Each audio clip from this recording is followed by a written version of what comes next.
To complete crochet projects, there are a few tools that you must have and some helpful optional tools. The main items you will need are crochet hooks, yarn, or any type of string, and something to cut your string with. Let's review the items that you'll need in your collection and a few that are good to have on hand.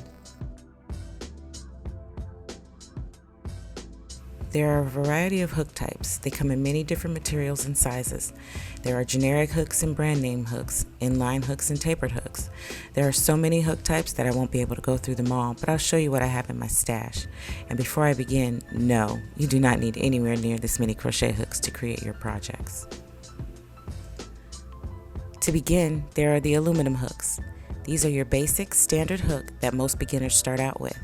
Aluminum hooks can be found online, at any craft store, hypermarket, or any store that sells yarn.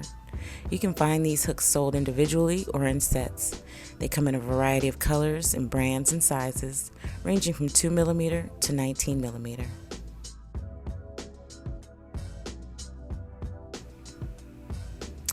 Next are the ergonomic hooks. These are generally my hook of choice.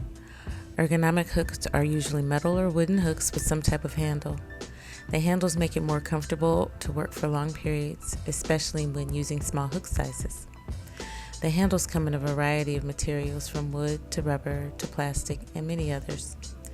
The handles are helpful when trying to maintain your grip on a small hook, as that can sometimes be challenging. On small hooks like these, it's much easier to hold an ergonomic hook instead of the regular aluminum hook. You get much better comfort and grip and reduce hand fatigue with an ergonomic hook. Just like the aluminum hooks, these can be found online at any major craft store, hypermarket, or any store that sells yarn.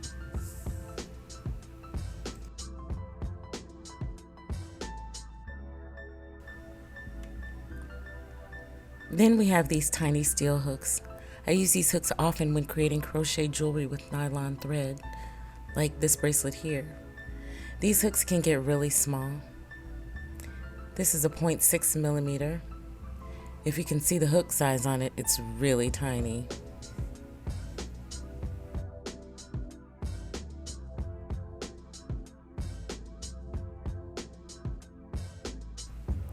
These sturdy hooks are used when making lacy doilies, working with thread type fibers or string like these cotton and nylon threads. These hooks are much smaller than the standard hooks just discussed, but since they are steel, they are much stronger. The steel hooks generally don't tend to bend as the small aluminum hooks do. So if I ever find a project needing hooks this size, sometimes I'll just go find the equivalent steel hook and use that instead of the aluminum hook. Steel hooks range in size from 0.5mm to 3.5mm. These hooks can also be bought online, in person at major craft stores, hypermarkets, and anywhere that sells yarn.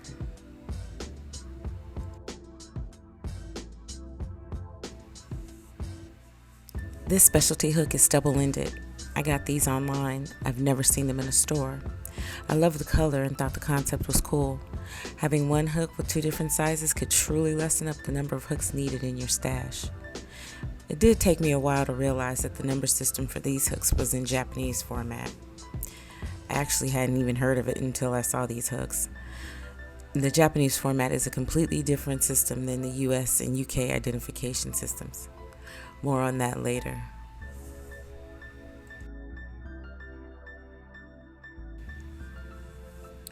These super long hooks are called Tunisian or Afghan hooks.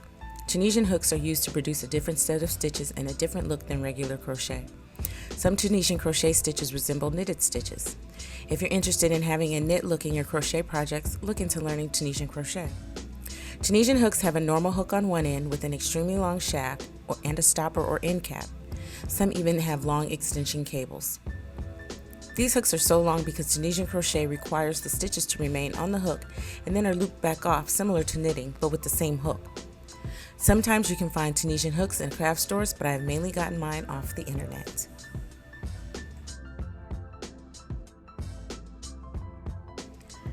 These hooks are made from bamboo. They are lightweight and soft to the touch. I don't use them very often because they are inline hooks and I'm partial to tapered hooks. I found this set online. Here are some plastic hooks. Plastic and acrylic hooks tend to be great for beginners as they are very lightweight. Also can be found online and in your stores. So that's it as far as all the type of hooks I have in my stash. One day soon I'll add circular and interchangeable hooks as well.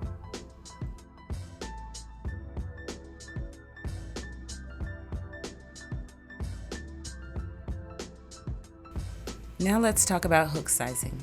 Hooks come in a variety of sizes and measurements and vary by region. Universally, hook size is determined by the diameter of the shaft.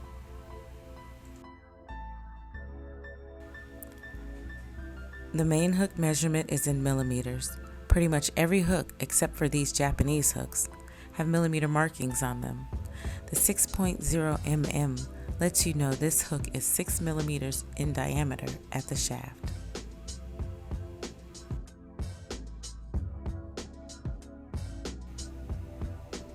There are also the letter sizes. Some hooks have a letter on them, usually depending on where they are sourced. The letter sizes are a US measurement. Here's a J hook. Most of the time when referencing a hook, we do so by its letter.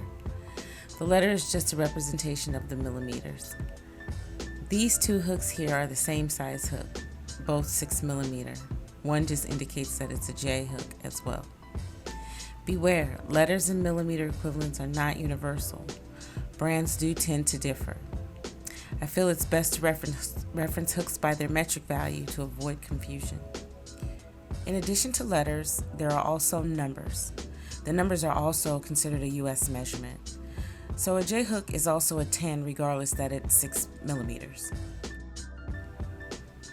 Here's a D hook that has a 3 on it. Can you see that?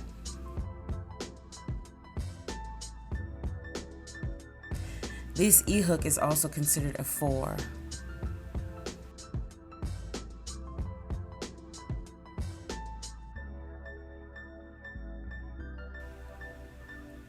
As I previously mentioned, we have the Japanese numbering, which is a whole system in and of itself that has its own measurements.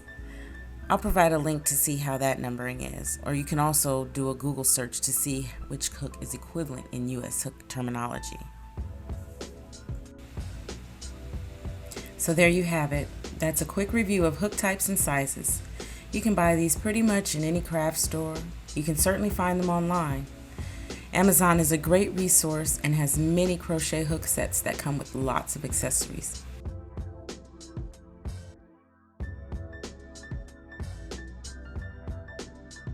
Let's talk about fiber. To crochet, you will need some type of string.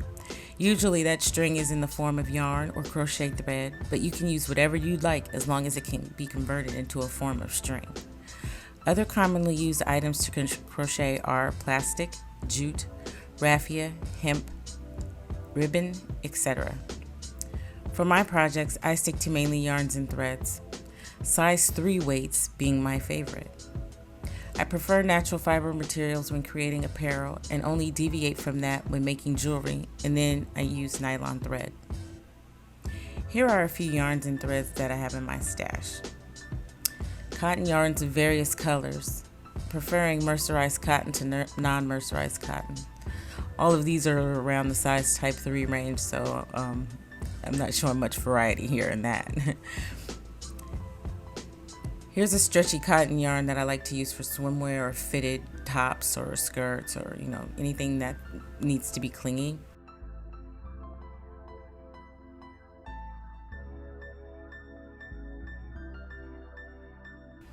It has a great stretch. It's natural fiber as well, being that it's 98% cotton, but with only about 2% elastic or spandex. So this is one that I keep on hand. I also have wool type yarns. This one is a blend, but it's mostly wool.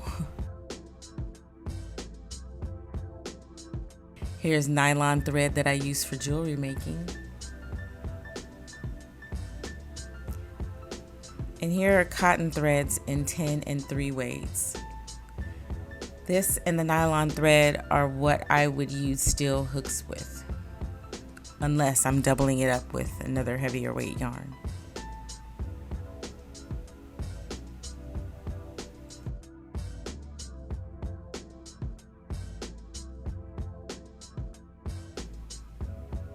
Another necessity in your stash is something to cut with. Scissors or a yarn cutter will do. Any size will suffice. I prefer small embroidery scissors as they are much easier to tote around and travel with. Scissors can be found most anywhere. Even the grocery store sells some type of scissors. I love these scissors. They were a birthday gift from my sister-in-law. Thanks, Tanisha.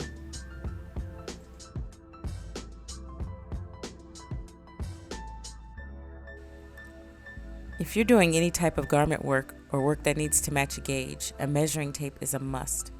There are many different types of measuring tapes. Find one that suits your needs.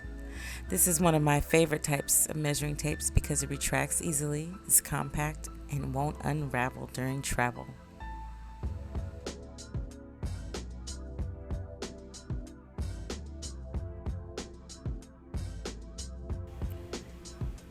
Needles are needed. Tapestry, chenille, and yarn darter needles are very helpful when it comes to weaving in ends and stitching up seams. While you can use a crochet hook for both of these tasks, sometimes it's more efficient and easier to use a needle. Needles can be either metal or plastic. Just make sure the eye is large enough for the yarn to pass through. These can be bought in variety packs that have various sizes from any craft or fabric store, and of course online.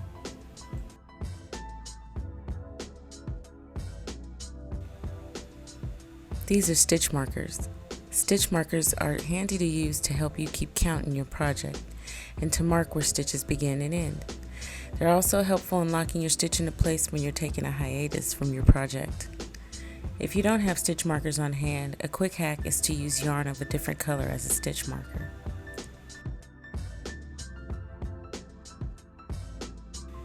I prefer these safety pin types since they lock as opposed to the open type that slide on and off. Anywhere yarn is sold, you can usually find stitch markers. You can find them in bulk online, usually at better prices than in store.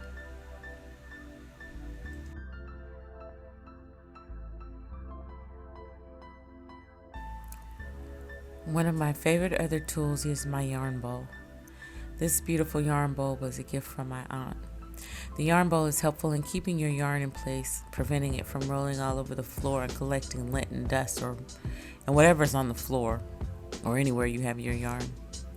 I highly recommend the yarn bowl. They come in different materials like wood, ceramic, and plastic. This one comes from darn good yarn. But you don't need to get one like this. I've seen where fiber artists have used the plastic storage boxes with holes as their yarn bowls. Anything that will keep your yarn from moving all over the place will be good to have on hand. Check online, just search for yarn bowls and find one that fits your needs.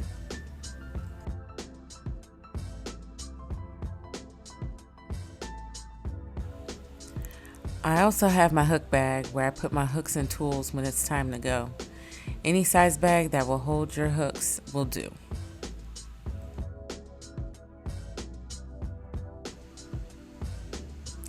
Having a camera on hand to take photos of your finished projects and your work in progress is great.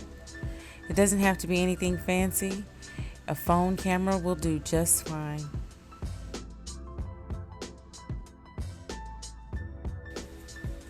Lastly, which I don't have handy, is a notepad and pen or pencil so that you can keep notes on your project. Sometimes when you're working on a pattern, the pattern's not right or you need to make some adjustments. It's helpful to have something to write with and a notepad in order to keep track of changes.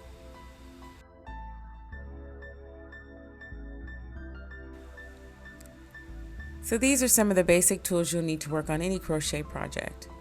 If you're watching this as an experienced crocheter, what tools must you have in your stash? Let me know below. I'd love to hear from you. Thanks for watching. Happy hooking!